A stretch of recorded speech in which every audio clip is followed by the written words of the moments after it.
Them actors is always in a hurry. You know, I envy you, Romeo. You're going to go back to your taxi cab with a clear conscience and salvage the night's business. But I've got to stay to the bitter end because the record expects me to turn in a review on this stinkola. Well, this is one time I'm glad I'm not the great Anthony Woolrich, dramatic critic of a big New York newspaper. Well, thanks for inviting me instead of throwing your overcoat on the other seat. Frankly, I think the overcoat would have had a better time. You got something there. Hey, wait a minute. What goes on over there? Oh, boy, it's a murder. Or maybe a suicide. Am I glad I come now?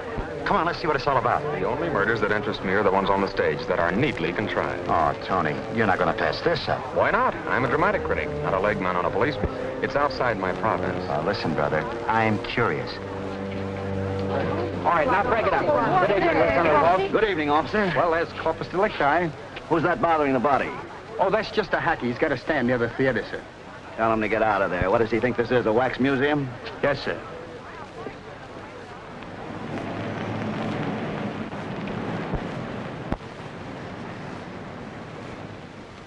Well, can't you listen to me for a minute, Tony? That was murder and a real screwy job. I copied the note pinned to the body just the way it was written. Now, get a look. Hello? No, yet? No. What was that? Oh, what difference does it make? Now, listen, Tony. This is what it says. It says, hang him from the yardarm and let him dance on air. And it's signed Captain Kidd. Imagine that. You imagine. What? Hello? Yeah. Look, will you get lost, your character? I'm busy. Who was that? Oh, let's not go into that again. Now, look, I got to tell you something. Yeah, Tony. well, you listen to this just a minute. Claudia Moore, the star, did her best with a thankless role. She shows definite talent. Oh, and I'll let that Claudia wait. Look, will you get out of here? I'll meet you down at the cafe for a cup of coffee. Who's that coffee? Listen, just wait till you want some information again, bud.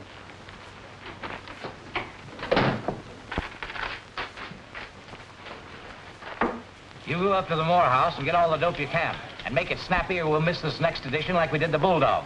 Happened at the opening of Claudia Moore's play. She's the daughter of Cecil, the big shot actor, and the niece of Jonathan, the millionaire. The killer left a note. That's a hot story, all right. But why don't you assign it to somebody who can get the stuff for you in a hurry? Smatty, want to get back to your poker game? No, only this is theater stuff. Even that note sounds theatrical. Why don't you tell Tony about it? He knows the Moores. Well, he can dig up more stuff than I can anytime. Well, you go on down to headquarters and I'll tackle Tony with the Moores.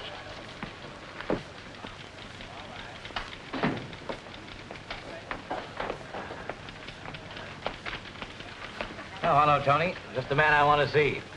What's this, a review of the play you saw tonight? Another stinkola, I guess. Oh, Tony, I want you to help me out on a nice, juicy little murder. Just came in over the teletype. Tony, do you mean to tell me that you were at that opening tonight where that guy was murdered?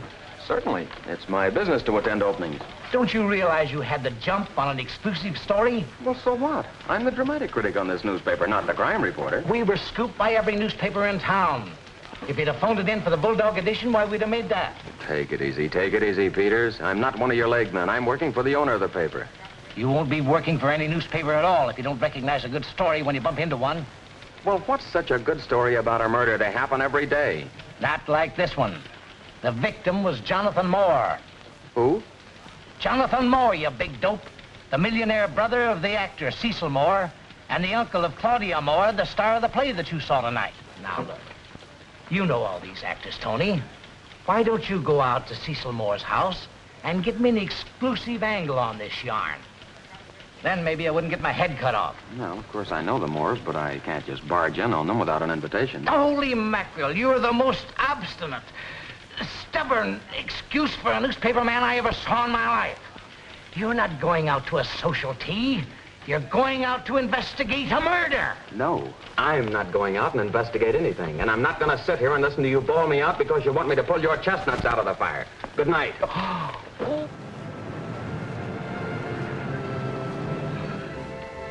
You know, Romeo, it seems like everybody in town knows I was at that opening. And what a bawling out I got from Peters. So I'm not a good newspaper man, huh? I'm dim-witted, am I?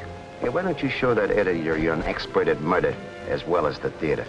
I have a good mind to do it in self-defense. Atta boy. You know where the Moores live? Why, certainly. Let's get...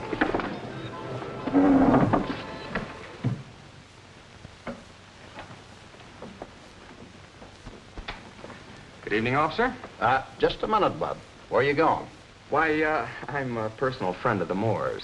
That's what they all say. You ain't a newspaper man. Do I look like a newspaper man? Anything but.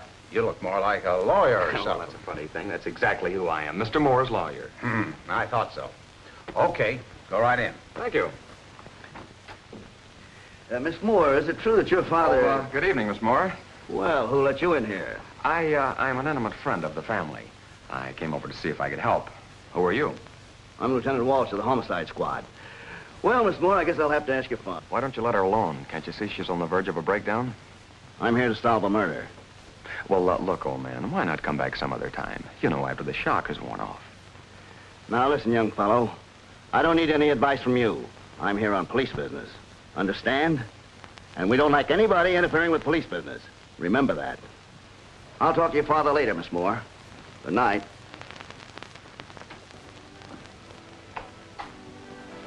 Well, what a nasty individual he turned out to be. Would you mind telling me who you are? I heard you say you were a friend of the family, but I don't know you. I'm, Tony Woolridge of the Record. I know your father well. Oh, yes. Well, please sit down. Thank you. I, must say that makeup you wore tonight didn't do you justice. Then you were at... Yes, I was there when it all happened. To think that it had to happen tonight at the opening. Please let me extend my sympathies. Your father knows all about it, of course. I don't know. He should be home now. But then he often stays at the theater after the performance. You know, he owns the Gotham. Oh, yes. Probably has a lot of details to attend to. But frankly, I'm worried about his being late tonight. Hello. Hello, Mr. Moore. My poor child. Father, the police have just been here. Yes, dear, I know. I've just come from headquarters. This is a terrible thing. I was at the opening, and I thought maybe I could help. Well, that's very thoughtful of you, Mr. Woolrich, and thank you so much for coming. Were you told of your brother's death immediately? Yes, the police were at my theater, and they asked me to go to headquarters right after the performance, but frankly, I couldn't finish the performance. Well, I don't blame you. Have you any theories as to what might have happened? No, it was all a great shock to me. You and your brother were very close, weren't you? Yes, we were very fond of each other. Well, I guess I'd better run along. You'll let me know if I can help. Of course. Thank you so much for coming. It's all right. Good night. Good night.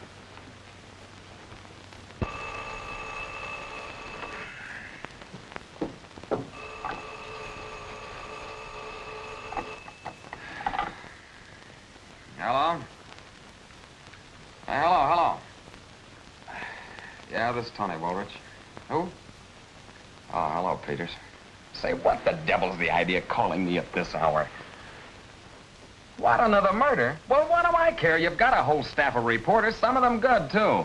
But listen, Tony, this does concern you. The night watchman of a big plant in the Bronx was murdered. Do you mean to tell me you called me in the middle of the night to tell me a watchman was killed? Are you crazy?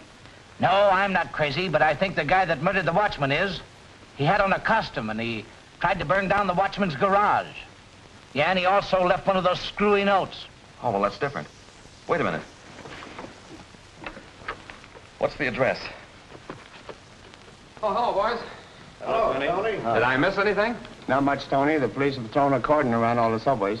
And they expect an arrest within 24 hours. Who is this guy? That is not a guy. That is a critic on the New York Record. So, you are a newspaper man. What's the idea of posing a friend of the Moors? I'm also a friend of the Moors. And now that you've penetrated my disguise, may I look at that note? Yeah, it's been dusted for prints. Go ahead. Burn, Rome, burn, while I laugh. Nero. That's from a play. The third act of The Mad Fiddler, written about 1850. Now I suppose you're going to tell me the murderer was an actor. Could be. I still think he was a lunatic. Oh, that could be, too. But I think that you will find there's a definite connection between the two costume murders and the theater. Listen, Woolrich. You stick to reviewing Burlicue shows, and I'll stick to police work. Very good, Lieutenant. Is Mrs. Carney around? In there. Thank you. That'll be all, boys. Why, excuse me, Mrs. Carney. I'm Tony Woolrich of the Record. I happened to be at the scene of the other murder, so naturally I'm interested in this one. Would you mind answering a few questions? I told the police all I know. Well, you see, the fact that both murders were committed in costume makes me feel there's a connection. Did your husband know Jonathan Moore? Yes, he did. Many years ago. My husband was a stage electrician. That's very interesting. Do you remember just exactly when your husband first met Jonathan? Not exactly. He was hired when Cecil Moore started his own repertoire company. About 25 years ago. That's just what I wanted to know. Thank you very much, Mrs. Carney. You'll, excuse me.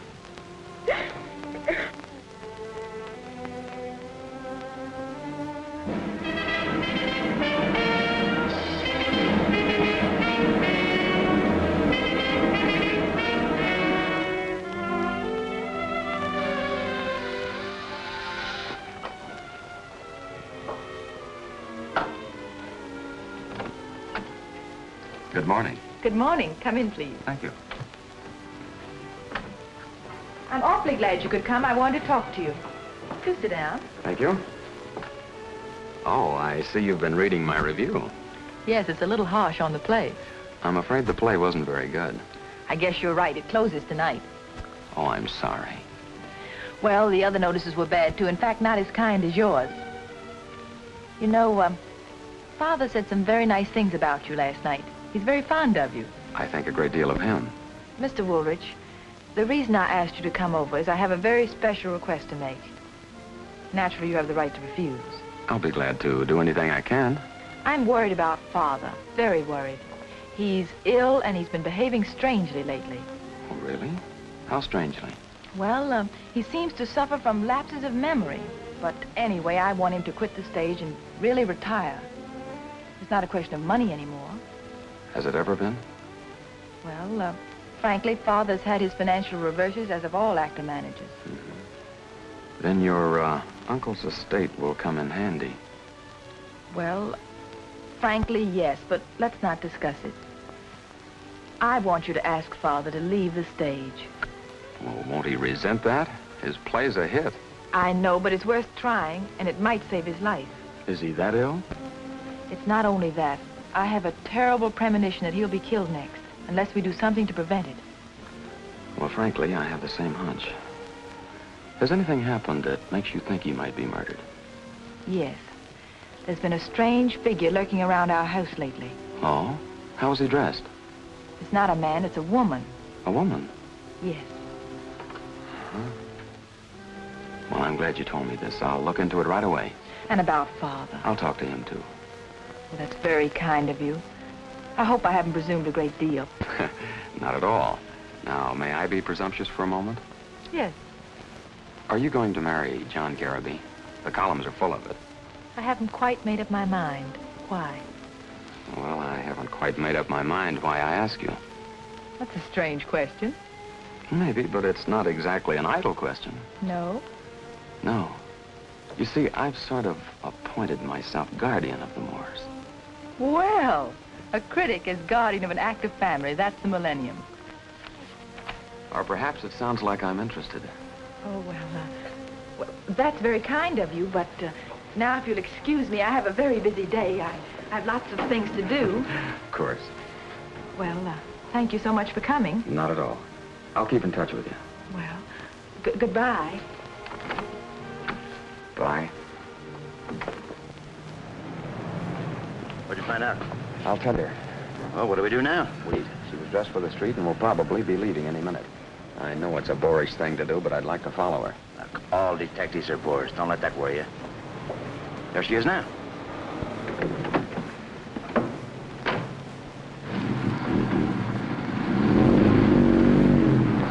Okay, don't lose her. Don't worry. I've been out with real detectives. Mm-hmm. Well, don't lose her.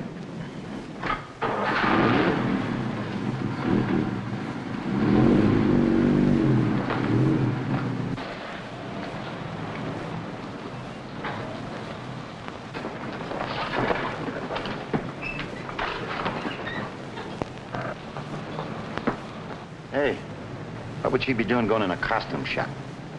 Well, Moore's play is a costume play. Say, maybe you've got a thought there. See, she left it in the shop.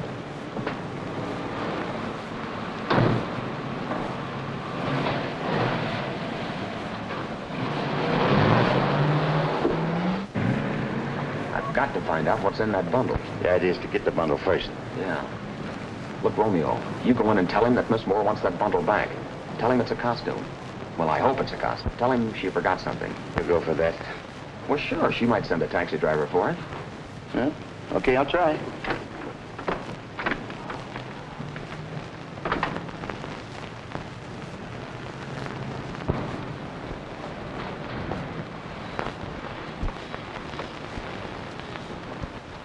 Hello, Mike.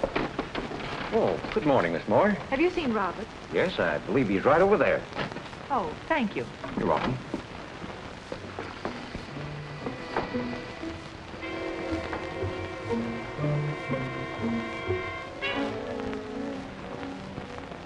Oh, good morning, Miss Moore.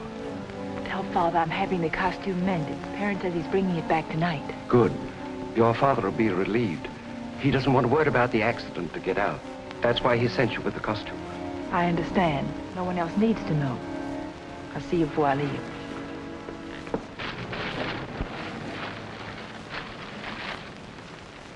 Well, what do you know, a pirate's outfit? Yo-ho-ho and a bottle of rum. Yes, and there's a hole in it, too. And it's a bullet hole. Yeah, somebody took a shot at somebody. Yeah, somebody did. You remember that actor that brushed by us at the opening last night seemed to be in a hurry? Yeah, and he had on a pirate's outfit, just like that. Say, what was that note left on Jonathan Moore's body? Something about pirates, wasn't it? And signed by Captain Kidd? Remember? Sure, I remember. I got it right here, just the way I copied it. Hang him from the yardarm and let him dance on air. That's from a play. It's just like the note Nero left. And the play was called Captain Kidd. Yes, sir, to quote the bard, the play's the thing, wherein I'll catch the conscience of the king. Hamlet, Act 2, Scene 2. Romeo, you astound me. Hey, I ain't called Romeo for nothing. Not when my real name's Egbert Eggelhofer. Egbert what? Egbert Eggelhofer. I got the moniker of Romeo when I started spouting Shakespeare at the boys. I was brought up on Shakespeare, just like the Bible. I haven't got time to listen to your biography, Egbert. Am I going to have trouble with you? Look, take this back to Monsieur Perron and tell him Miss Moore found what she wanted. Then we're going to the Gotham Theater and do a little investigating.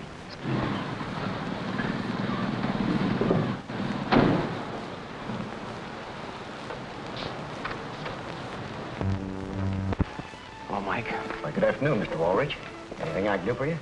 No, I just want to browse around backstage a bit. You're getting quite a run here, aren't you? Yes, it's a fine play. We'll have a long run. And if Mr. Moore's health holds out. Yes, I've heard he isn't too good. What seems to be the trouble, Mike? This is between you and me. I won't print a word of it. Well, he has attacks. Kind of queer and sudden-like. Last night he was fine for 2 acts, and he collapsed. And Kim Wells, his understudy, had to go on for him. Really? Did they call a doctor? No, Roberts, Mr. Moore's dresser. He drove him home. Home? Last night? Oh. Oh, yes, of course. Well, it's too bad. He's a fine actor. I suppose his brother's death had something to do with it. I don't think he knew about it then. Well, I'll go in and mum's the word. Oh, one other little thing, Mike.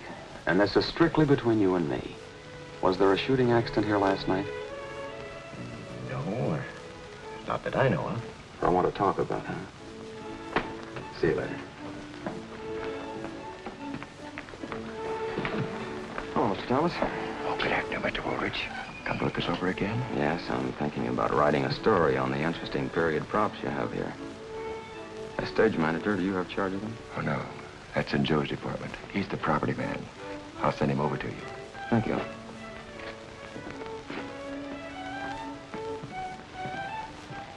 All right, gentlemen.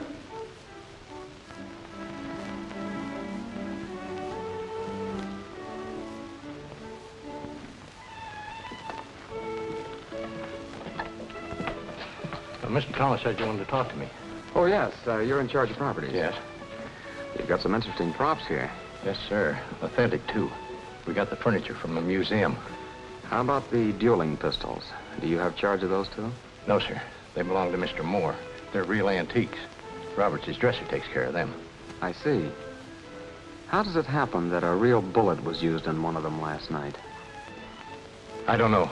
There must have been a mistake. Don't you load them with blanks? Yes, sir. They were loaded with blanks. I'll swear to that. Then how did that real bullet get in one of them? I don't know. You better talk to Mr. Thomas about it, sir. I will. Thanks for the information. Oh, did you see Joe? Yes. Thomas, I know that an accident happened here last night, and there's no use your denying it. Now, I won't print anything you tell me, but I would like to hear about it. Mr. Moore asked us not to talk about it. Did someone try and kill Carabee? It looks that way, yes. One of the pistols had a real bullet in it. How did it get there? I haven't the slightest idea. We used nothing but blanks. Who hands the pistols to the dealers in that scene? I missed it. Tim Wells. He plays the referee. Don't you think that the gun loaded with the real bullet was intended for Carabee, so he could fire it more? Well, frankly, yes. When I learned that Mr. Moore's brother had been killed, I figured someone had it in for the entire family. But, oh, here's Miss Moore now. Let's not discuss it in front of her. Oh, hello, Miss Moore. Hello, have you come to see Father? Well, yes, I figured now was as good a time as any. He's very much upset today. Oh, I'll pick the psychological moment to talk to him about retiring. Perhaps you'd better not force the issue. Don't tell me you're losing heart. Frankly, I'd rather not do it. No, I want you to talk to him, but only, as you said, at the psychological moment. Leave it to me. How about having dinner with me tonight? No, not tonight. I have a date. But ask me again. Bye.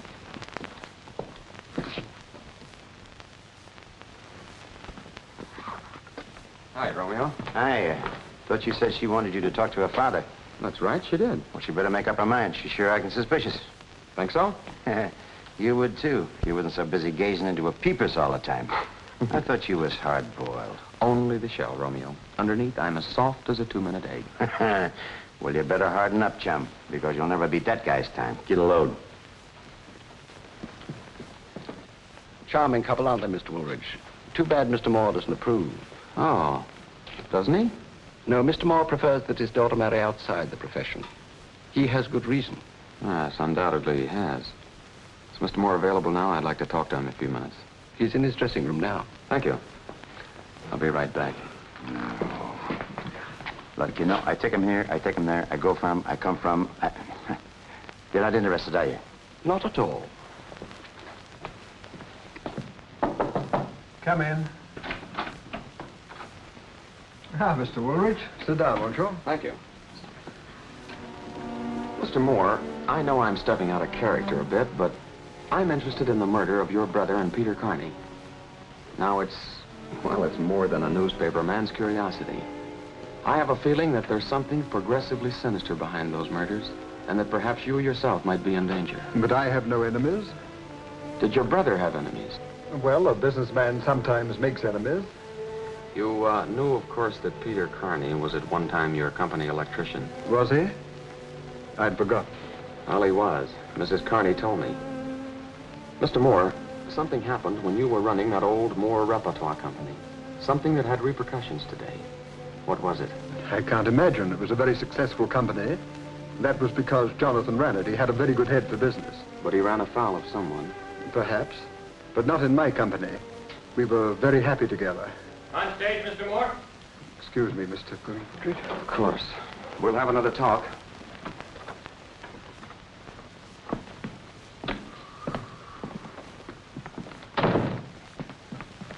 You were in there a long time. What'd you find out? Well, it seems that the old Moore Repertoire Company is the key to everything. Take me to the record. Take me here, take me there. All right, let's go.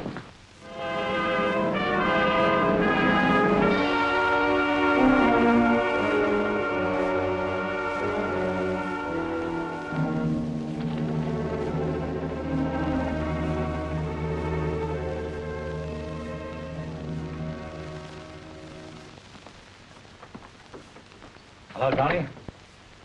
Still looking for that exclusive on the Moore murder? In a manner of speaking. Well, you can relax. The cops just arrested the murderer. They have? Who is it? A lunatic. Escaped from an asylum up the river. He confessed to both the Carney and the Moore murders. Oh, he did, huh? Did the police compare his handwriting with that on the notes? Well, I don't know. I guess they did. Anyway, the case is closed. Sorry I jumped on you like that, old man. That's all right, Peters. You know, getting a confession out of a lunatic is probably the worst thing in the world. You mean you don't believe he's the killer? Well, I don't know, but I doubt if the police are on the right track.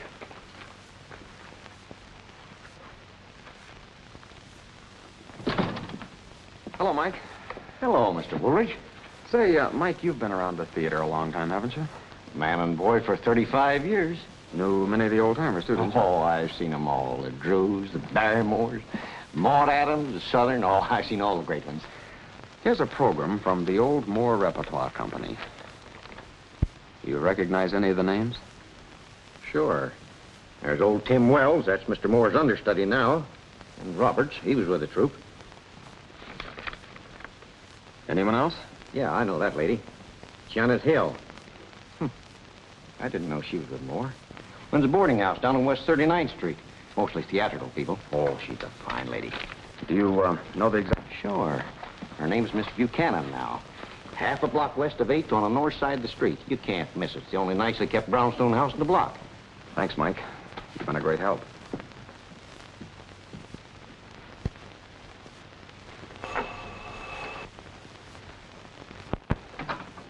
Good afternoon. You're, Mrs. Buchanan? Yes. Well, I'm Tony Woolridge of the Record. Oh, yes. How nice of you to visit us. Won't you come in, please? Thank you. I was just about to fix tea. Will you join me? No, thanks, Mrs. Buchanan. I'll, come right to the point. Weren't you formerly with the old Moore Repertoire Company? Yes, I was. And you appeared in Captain Kidd and several of the other historical plays, didn't you? Yes. I was the leading lady. But why all the questions? Are you writing an article about old-timers? No, I'm not, Mrs. Buchanan. It's something much more serious. I'm investigating 2 murders. Oh. The murder of Jonathan Moore and Peter Carney. You knew them both, didn't you?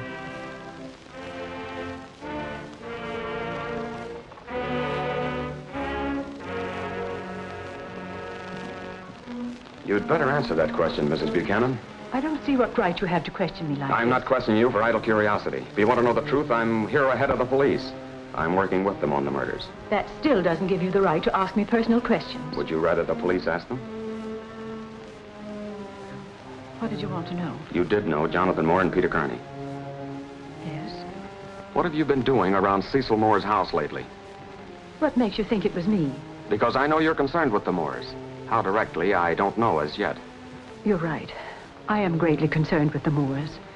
You see, Claudia Moore is my daughter. Your daughter? But she doesn't know that I'm her mother. I left her and Cecil when she was just a baby. And the circumstances were, well, unfortunate. Cecil divorced me. I've been trying to get up courage to talk to Claudia. But every time I see her, I lose heart.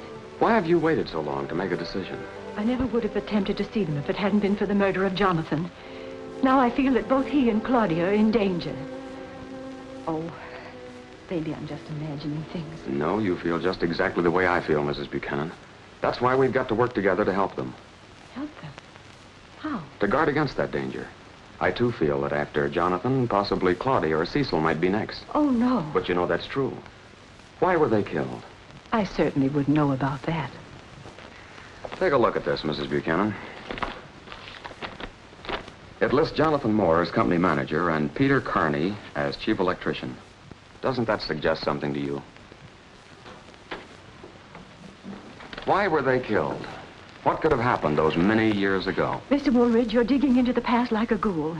Why do you insist upon making me talk about things that are better forgotten? Because you know yourself there's a killer loose who is bent on wiping out all the Moores. Possibly everyone on this program. But in the paper it said that the police had arrested someone. No, the police, unfortunately, they aren't anywhere near the truth. Do you feel that you are? If you tell me what happened in the Moore Repertoire Company 25 years ago. Well, it began when I joined the company as ingenue. Both Cecil and Jonathan began to show an interest. But I was in love with one of the actors. Henry Winters was his name then. Suddenly one day, Henry disappeared into thin air. I was distracted.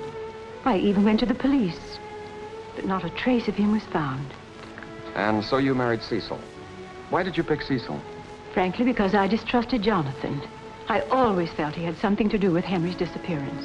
Your marriage didn't work out. No. Guess I was too much in love with Henry. Well, I finally heard from him again. He was in Boston, playing under another name. I finally married him under his real name, Buchanan. Are you still married to him? No, I divorced him many years ago. He's dead now. He died in an asylum. His effects were sent to me. You know, he changed considerably after our marriage. He was moody and extremely jealous. Something seemed to be happening to his mind. I left him in order to save my own sanity. I understand. Mrs. Buchanan, would you do me a favor and come to the Gotham Theater with me? But why? To see if you recognize any of the other people who might have been with the old Moore Repertoire Company.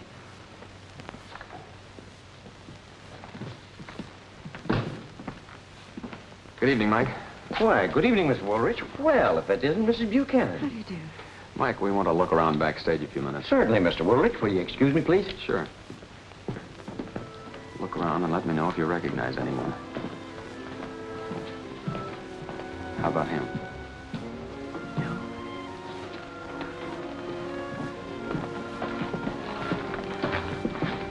Him? No, I never saw him before.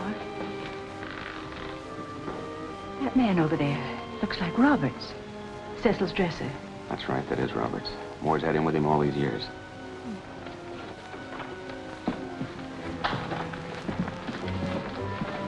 How about him? No. How about that actor over there? It's rather difficult to tell in that wig and costume, but... Yes, I believe it is Tim Wells. He was with the company, too. That's right, that's Wells. He's Moore's understudy now. Oh.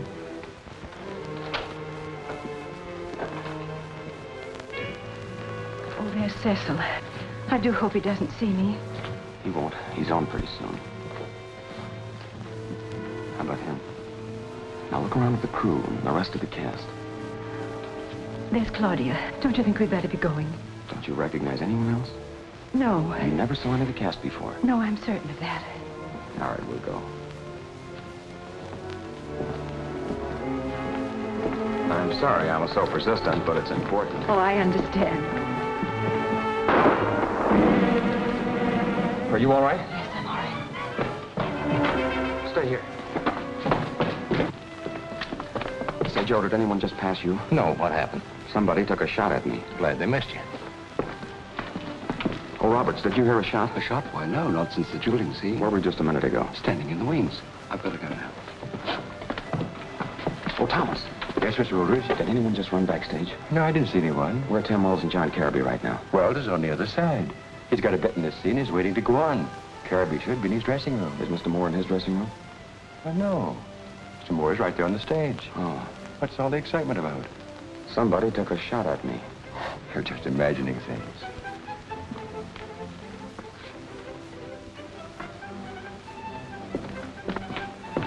Did anyone go out the door? No, no one. Where were you a few minutes ago, Mike? Why, that is, well, I just went down to the basement to brew myself a cup of coffee. Please don't give me away, will you? I won't, but did anyone pass you down there? No, I got a little cubby hole down there. I did hear some footsteps, though. Who was it? Well, I don't know. I didn't see them.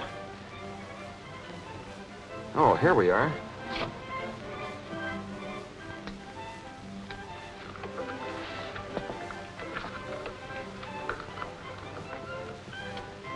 Well, I must say somebody tried to kill us.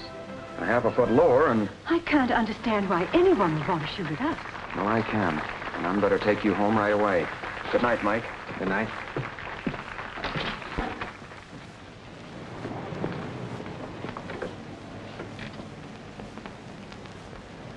Romeo, take Mrs. Buchanan home and then come back for me, will you? Right.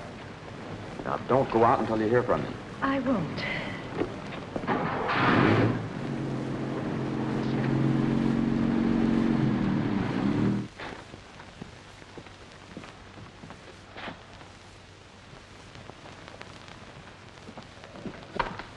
Hello. Oh, hello, Tony. I'm ready to talk to your father now. Is he alone? He's gone. Gone? Yes, he became ill after the last scene. Wells is finishing for him. Oh, that's too bad. I'm just gathering up some things for him now. Suppose you let me take you home. My cab ought to be back in a few minutes. That's very kind of you, Tony. Thanks. Claudia, did you know there was another shooting here tonight? No, was somebody hurt? No, but the bullet almost had my name on it.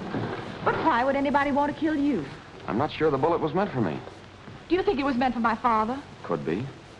Can't the police do something? Well, they made an arrest, but it's obviously not the right person. Oh. Boy, there's more, isn't it? Hey, look, I'm near a fire plug. Skip it. Take me to Miss Moore's apartment and fast. Why don't you take it easy? I'll work cheaper. Guy leave the country. I'm terribly worried. I'm sure your father's all right. Anyway, I'm glad you're both here. Don't worry, Toots. Miss Moore, everything's gonna be all right.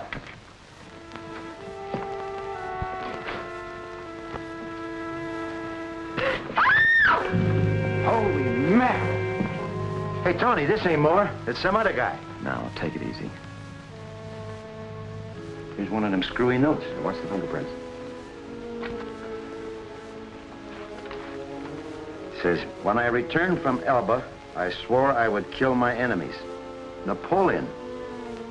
Put it back.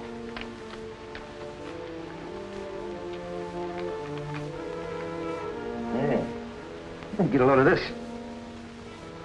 It's an identification card. This shows he was Jim Olson, employed in the shipyards, a carpenter. Now, what do you suppose he did to the Phantom Killer? Look, you're the smart guy. I drive the cab. Oh, look, Walsh, we've been telling you the truth, and you've had us here all night. Now, why can't we go home? At least let Miss Moore get some sleep. I'll let you all go when I get through with you. The coroner just sent this over, Lieutenant. Thanks.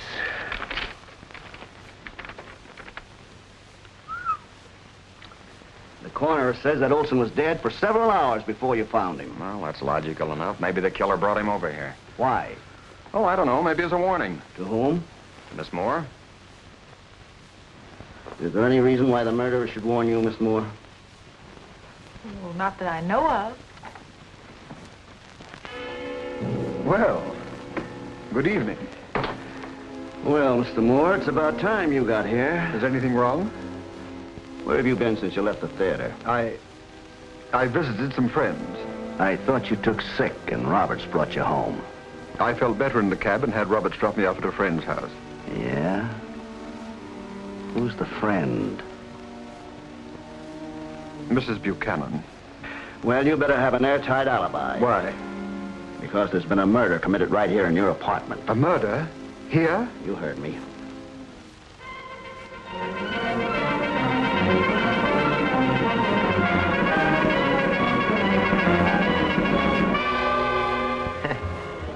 You're quite a hero today, Tony. Yeah, Walsh is going to love that part about me finding the body. Can I freshen up your coffee, gents? This time you can have it without cream or without milk. Now, just take your choice. This time we'll take it without wisecracks. What a dame. She's slapstick happy. You know, Romeo, I've been thinking, those murders didn't have to be committed by a man. A woman could have worn those costumes just as well. You got something there. I've been thinking, too. You know, old man Moore and his daughter fell into a considerable piece of change when Jonathan was bumped off. And the paper says he died without leaving a will.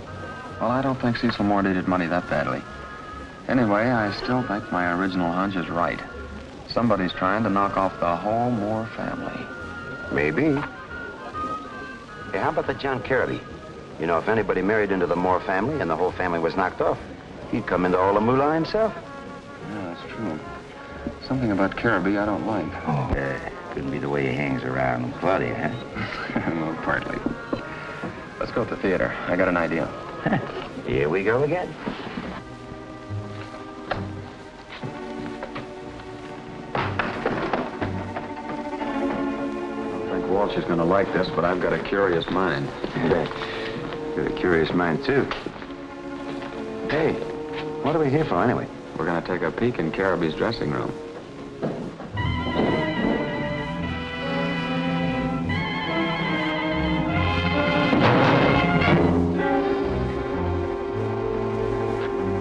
Better separate. I'll go with you. No. All right.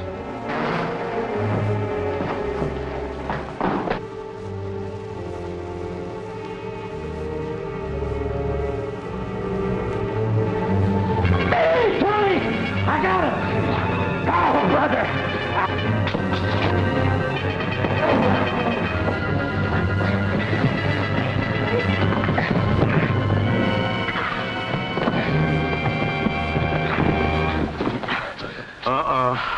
There goes my taxi business. Woolrich, I thought I told you to stay out of police business. Well, it isn't our fault. Somebody dropped a sandbag on us. What is this, another brainstorm? No, honest. They took a shot, too. Was it you? Listen, if I took a shot, I wouldn't have missed. What are you guys doing down here? Well, we were just kind of looking around, I thought I told you. What's the matter? Somebody's coming along that drop.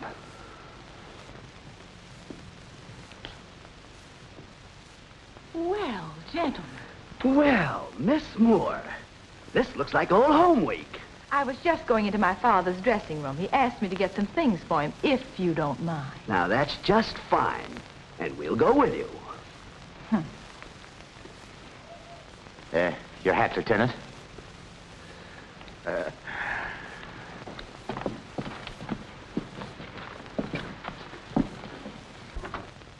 Come in.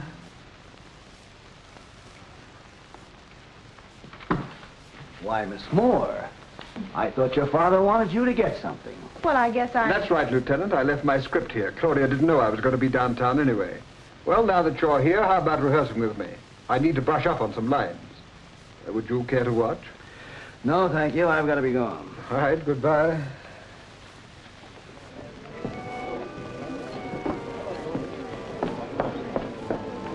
Oh, hello, Lieutenant. Romeo, you're going to do a little singing. Oh, he can't sing a note, Lieutenant. He's tone deaf. Now, me, I can... You can get me a cup of coffee. Oh, yes, Lieutenant. You and Woolrich have been up to a lot of shenanigans, and we want to know about them. I think you better ask Tony. Sure, you ought to ask Tony. He knows all about them murders. Oh, he does he? How do you know that? Oh, him and Romer are always talking about them. Oh. All right, if you want her to shut up, suppose you talk. What do you know about Mrs. Buchanan? Nothing. Why, Romeo. I'll get your coffee right away. Do I have to remind you that you're getting your license from the police department?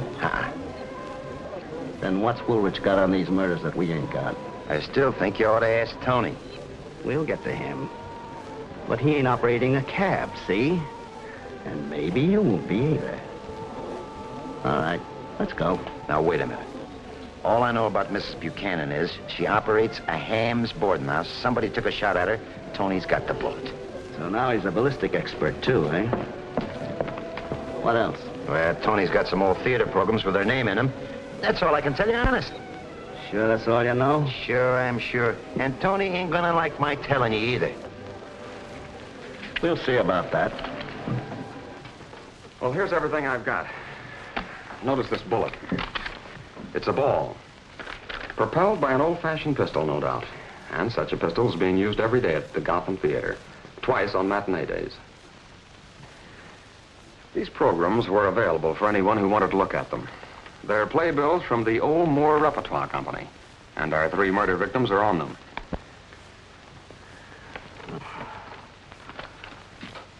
So that's the connection. Moore played the star part in each one. Captain Kidd, Nero, and Napoleon. Well, that settles it. What? I'm going to swear out a warrant for Moore's arrest right away. I admit it looks bad for Moore, but I've got a hunch that he'll be the next victim instead of being the killer. Well, really, that's good. Listen, Tony, I like everything you've done for me, but you've got the wrong steer on Moore. Look, Walsh, suppose Moore did have a reason to kill his brother. Money. That's a very good motive. But why should he kill Jim Olson and Peter Carney, two hard-working, innocent men? Well, there's only one answer to that. I guess Moore's plain nuts. Why, you can't get away with a statement like that. Your last suspect was nuts, and that's exactly what he turned out to be. An escaped lunatic. You can't pin that same label on Cecil Moore and get away with it. But you yourself said no sane man could have committed those murders. Yes, but this man's cunning. He's posing as a sane man and getting away with it. Thanks. Where does that leave us? With a suspect? Where are you going to find him? By using Cecil Moore as bait. You mean as bait to catch the murderer? What else? Why, Moore's been playing in the theater for months. He's been using himself for bait, if the killer was after him. That's right. It's probably only a matter of time before the killer strikes at Moore. But I've got a different idea.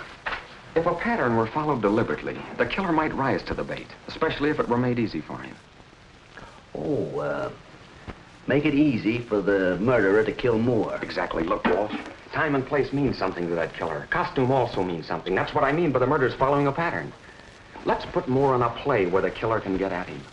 Julius Caesar, for instance. That's one of Moore's favorite roles. Why, the killer would give anything, take any chance to play Brutus to that Caesar. But you can't kill a man to catch a murderer.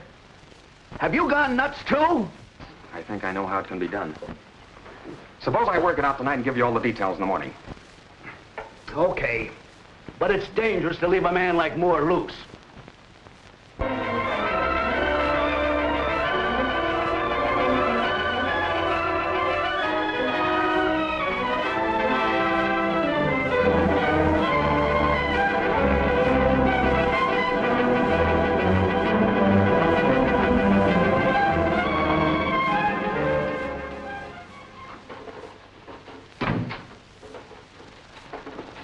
Hello, Tony. Oh, hello, Lieutenant. Sit down. Hey, what's the matter? You look a little worried. Well, there's no use of kidding. I am worried. Well, I don't see why. Everything's going along smoothly. Oh, sure. The benefit's going along okay. I just came from the theater, and there's enough actors down there to fill the Metropolitan Opera House, and they all want to play Brutus. Supposing we don't get the right Brutus. That's a chance we'll have to take. But I'll lay odds that the right Brutus will show up, and with the dagger. And supposing that dagger hits Moore in the throat, or some place that's not protected by that steel vest. That's another chance we'll have to take. You mean Moore will have to take? Listen, Tony, I don't like that anyway. Why, if anything happens, it means my badge. We just can't allow anything to go wrong. That's all right for you to say. You'll still be the dramatic critic of the record. And I'll be pounding a beat out in Flatbush. Flatbush isn't so bad. I was there once for a tryout. Come on, Lieutenant. Let's go get a drink. You look like you need one. No, Tony, I've got too much on my mind. I talked to Mrs. Buchanan again. She gave Moore another alibi. She says he visited her the night Jonathan was killed. Seems she sent for him. Didn't say why. That doesn't sound too good. They're hiding something, both of them. I had her room searched. Well, what we found I didn't like. Different costumes. Well, she's an actress. But these were men's costumes. Brother, we'd better go get that drink.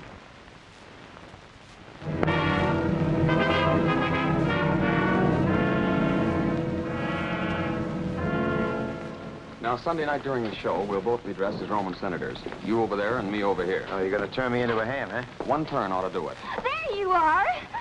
Oh, hello, Mr. Woolridge. Oh, that tone of voice, she wants something. No, I wasn't talking to you. I talked to Mr. Moore about you playing a bit, Ginger, and he said it would be all right. Oh, thank you, Mr. Woolridge. I know it. Let's see now. Oh, yes, he said you could play a slave girl. Could I? Would I have a line? Certainly. You say, Cassius waits without, sire. Cassius waits without, sire. Gee! Now, you watch Mr. Thomas, the stage manager, and when he gives you the cue, you walk on stage and say your line. Savvy? Sure. Oh, thank you so much, Mr. Woolridge. I always wanted to play a part with Cecil Moore. Oh, wait till I tell the other girls. I can hardly wait. Well, Tony, what do you know about that? The Brutus didn't show up for the rehearsals. The stage manager just told me. Well, they must have smelled a rat. Who's taking his place? I don't know yet. But if Brutus got leery, what's the use of going through with this? Got to go through with it. I still think somebody will take a stab at Moore, and I'm not punning. The more I think of it, the plainer I see Flatbush. You know something? That's the first nervous detective I ever saw, especially Walsh. That certainly shakes your faith in humanity. Well, wait till you watch a dramatic critic with a nervous breakdown. I'm going to see more. He's gonna... I was just telling Mr. Moore about Brutus taking a powder. Well, that's fine, then I won't have to wear this bulletproof vest. Oh, yes, you will. Yes, but it's going to be very uncomfortable. You seem to forget this killer is nobody's fool. He's still at large after 3 sensational murders. That means he's cunning. I wouldn't advise any of us to drop our guard. Maybe, but I still have a hunch that he took a powder. Come in. Look at this. I just tore it down from outside the theater. He took a powder, did he? Why, the smart aleck. Let me see that first. And that isn't all. Go out and look at that call board.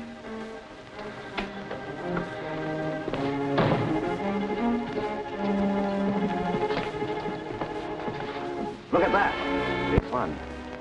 Say, Walsh, does that handwriting look familiar to you?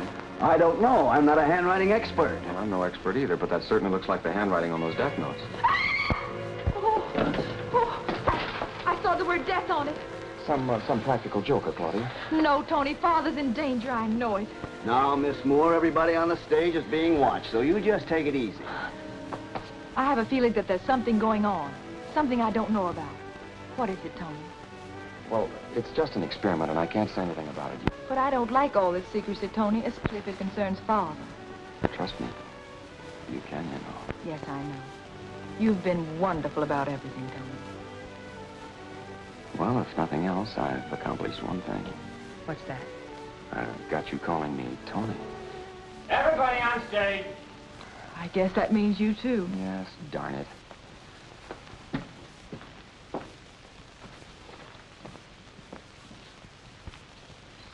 Well, gentlemen, shall we begin? Yes, sir.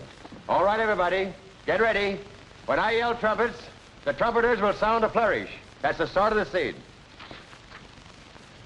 Hey, Tony, what do you know about that? Moore's understudy is going to play Brutus. Timothy Wells? Yeah, that's the fella. Well, that doesn't mean anything. In this scene, all the senators have knives. Brutus doesn't have to actually do the stabbing.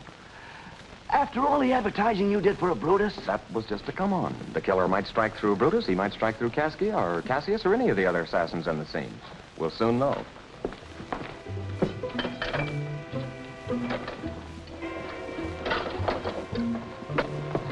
Now, listen, you fellas. You've got to have eyes in the back of your head for a job like this. Anything that you see that's suspicious, why, just pounce on it. Understand? Right. All right, do you remember your lines? Cassius waits without, sire. The trouble is, I always want to say, without what? Oh, it's them bum gags that's got you. Why don't you forget them? I'll try. Sound your trumpets.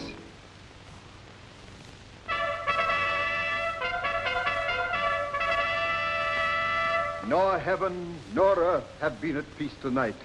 Thrice has Calpurnia in her sleep cried out, "Help, ho! They murder Caesar!" Mr. Moore certainly put on a lot of amateurs this performance. The taxi driver, that waitress, the newspaper man. Well, it's only a benefit. And you know how Mr. Moore feels about Woolrich and the power of the press. Cowards die many times before their death. The valiant never taste of death but once, seeing that death, a necessary end, will come when it will come. Caesar, beware of Brutus. Take heed of Cassius. Come not near Casca. Have an eye to Cinna. Trust not Trebonius. Well, that Caesar really had a lot of enemies. Your boy's really on his spot. Ginger, you're on next. Oh, my, what's my line? Cassius waits without, sire. Oh, wait a minute, let me practice. The carriage waits without. No, you're too late now. The rest of you on stage. Oh, Romeo. Oh, I'm sorry, Mr. Thomas. Yet in the number, I do know but one that unassailable holds on his rank, unshaked of motion, and that I am he. Let me a little show it. even in this, that I was constant Simba should be banished, and constant do remain to keep him so. Oh, Caesar! Hence, wilt thou lift up Olympus? Great Caesar. Doth not Brutus bootless kneel? Speak of hands for me. Speak of hands for me. Then fall, Caesar.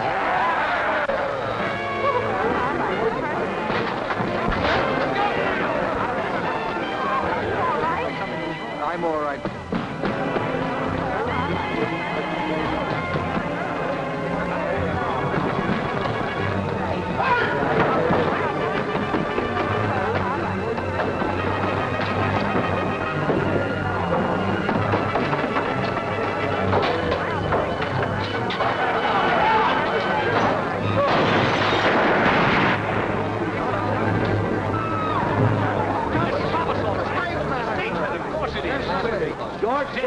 Thomas, my stage manager. It's Thomas, all right. And he's also Henry Buchanan, the only man with a motive for the murders. But why would Thomas want to kill my brother? Well, you see, Jonathan, thinking he could marry Janet, had Buchanan shanghaied by the other two men. But Janet married you instead. Well, he never told me anything about being shanghaied. No, he brooded about it alone. He was cunning, changed his appearance and struck 3 times. It's your ex-husband, all right, with an expert facelifting and hair-dyeing job. Yes, but I never would have recognized him. No, he made sure you wouldn't recognize him. He's our man, all right. He would have struck again tonight if it hadn't been for you, Tony. Thank you very much. I'm so glad you're safe, dear. I didn't dare tell you where I was until these awful murders happened. I'm glad you're back, Janet. I just remembered my line. It's Cassius waits without, sire. Great. But a little late.